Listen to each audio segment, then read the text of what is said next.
Do you sometimes sit down at your desk and look at the computer screen in front of you and think the same thing, that there is something you should be doing, but are instead wasting time on news feeds?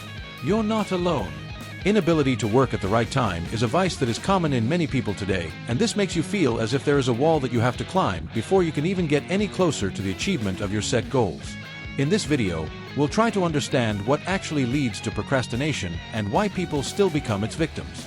Perhaps you would be quite shocked to get to know that gain of this kind of knowing could well be a way towards a far more satisfactory existence as well as possibility of existence. It is as if someone has told me that procrastination itself has its psychological underpinning. Lack of motivation isn't always due to laziness, but rebellion, which comes in different shades of gray as I have shared, from perfectionism to procrastination. It's important, however, to recognize these patterns so that you can work towards improving yourself for better performances. By the time you complete watching this video, you will understand why you have been procrastinating as well as learn the correct ways of avoiding it. Picture being able to continue with its pressure and actually start making money out of those things we love to do. Therefore, for you to be firmly on the side of the latter, are you ready to quit this jail of procrastination? We will use plausible illustrations and give suggestions which can work as guidelines on how you can enhance your effectiveness and satisfaction at the workplace. Regardless of whether you want to start a business or improve your own life, this video is full of good tips and pieces of advice that can turn everything around. So I invite you to join me on this learning experience right now. Regarding important tasks, most men and women get caught into what is referred to as the spiral of resistance. This psychological force, defined in Sir Stephen Pressfield's The War of Art, is actually an obstacle to changing your personality. Think about it. How often do you procrastinate on starting a business you want to one day? Who are we kidding? Or writing that novel you always imagined you'd write someday? This is like being overwhelmed by a feeling that does not quite let you get up and begin the journey no matter how you want it. Ironically, this internal conflict is not a mere distraction and represents a major impediment to a desirable quality of life and realizing one's full performance potential.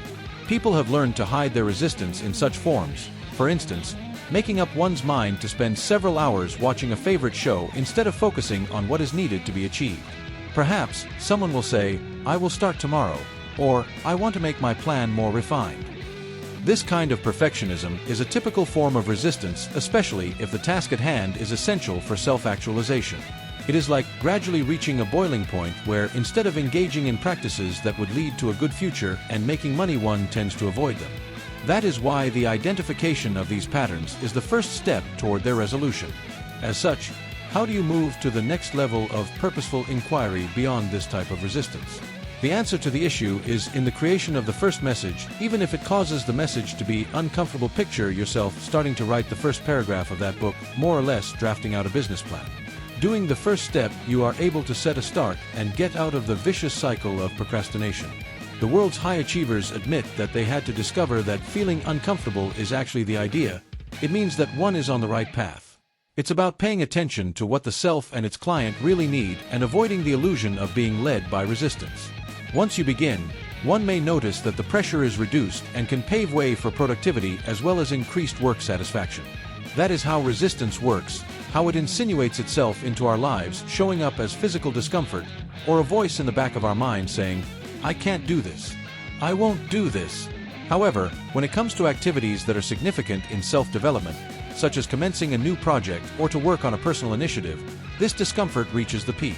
It feels like the main part of your psyche is a 2-year-old that is doing everything within its power to keep you away from the task at hand. Paradoxically, it results in cyclic unproductiveness.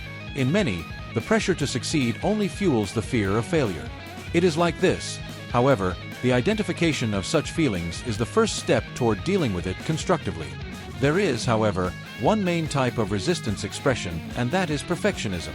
You also can get lost in the analysis of how to better deliver the presentation or waiting for the best time to start the business.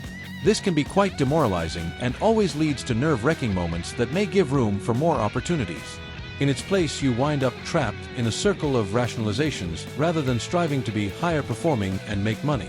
For instance, a person may say, "I have to wait for the best website to design before I launch my online store." This keeps one waiting. What has to be underscored is the fact that all such thoughts are of the resistance, attempts to prevent movement in the direction of a better life. To prevent/counteract these manifestations, it is useful to set the accent on the process rather than the result. It is not effective to strive for ideal. Look at some of the following advice about how best to go about it. That is, it might be wise to set insignificant goals that enable one to start doing something without putting pressure on himself or herself. For instance, it is feasible to set goals such as writing a whole chapter of a book in a day. Why not just write a few sentences? This approach does not only relieve the pressure, but also ramps up the pace, making it easy to counteract the resistance. Thus, if you accept these feelings and make a conscious move forward in your life, you can transmute those feelings into a positive force and into a better tomorrow. Resistance to change is always going to be there, but what's important is that one must make the first move even if it brings the feeling of uneasiness. It is also important to note that this is a process characterized by some degree of discomfort at most times, especially if there is a desire for personal development and an aspiration towards higher levels of performance. Just like the stand of a runner before he begins the race, one feels the pressure and the build-up. However, most people get anxious when the first ride is about to start, but as soon as it begins, that feeling is usually eliminated. The same principle applies to your tasks. You don't have to schedule every single task to the minute in order to be efficient. Known that starting up a new enterprise or facing a difficult task can generate great results, one must drive on through the unpleasant sensations. Another core competency that the successful have learned how to deal with is resistance. Indeed, they have learned how to perceive it as marker, an identifier of the things that are essential in the society. For instance, if you experience a feeling to procrastinate, then this might be an indication that you have a big project that should be of importance to your growth. Rather than denying themselves these situations, they go straight into it. That the pressure they feel is usually a sign of change. If you look at resistance from this perspective, it is easy to redefine it as the drive that will lead you to the new lifestyle, and thus, a better life in the future.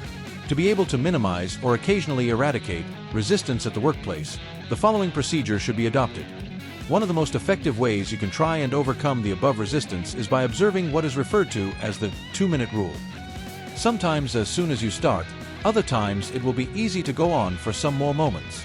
This is a very effective way of cutting down on the stress that comes with a new project, because from the onset, the project does not seem so overwhelming. If you keep on following this approach, you shall not only enhance your efficiency but also the practice of proactivity, which in turn shall enhance your effort's success and satisfaction. Finally, before moving to the last chapter, this is the perfect time to sum up the learned knowledge and to use this information to change your life. Now, it's time to end the cycle of avoidance and start getting positive things done. Let me remind you that the first one is always the most difficult to cope with, but it is also the most vivid. Worst case scenario, what is one thing you have been planning to do for the future? What can you do today to get started or make progress towards your goals? Engage with this process. Ask yourself, what is preventing me to? How can I make myself to get past that uneasy feeling? Asking these questions will not only help you get the answers, but will also help you to be proactive about your journey towards self-upgrade and high performance. Do not allow the enemy to define for you the kind of change that is to come. Rather, look at the resistances as windows of improvement. If you want to learn more like this, remember to like this video, subscribe to our channel, and turn on the bell icon. As you can see, we have more of such insights and strategies for you in store to assist you overcome procrastination and have the life you have always desired for.